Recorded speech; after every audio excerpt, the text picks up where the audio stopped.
the biggest bloomin' Bumpershoot in the world. It was the biggest bloomin' Bumpershoot in the world. Oh, you couldn't see the fella underneath that umbrella. Was the biggest bloomin' Bumpershoot in the world. I'd like to tell you about a guy who lived in London town. He owned the biggest Bumpershoot for miles and miles around. I don't know how he carried it, it must have weighed a ton. And every time he opened it, you couldn't see the sun. It was the biggest bloomin' Bumpershoot in the world. It was the biggest bloomin' Bumpershoot in the world. Oh, you couldn't see the fella underneath that umbrella. Was the biggest bloomin' Bumpershoot in the world. One day the town of Buckingham just vanished out of sight. They called up Scotland Yard to see if they could shed some light.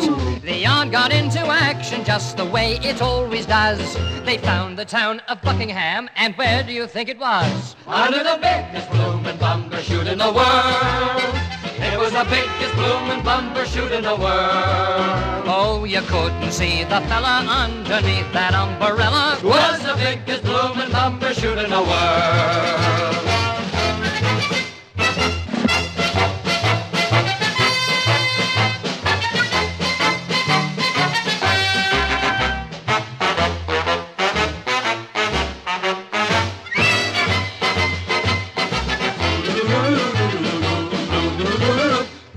A friend of mine complained about his ever-loving spouse. One rainy day when he got home, she wasn't in the house. He searched until he found her, and he made an awful fuss. She said, "Believe me, darling, I was waiting for a bus." Under the biggest bloomin' Bumpershoot in the world.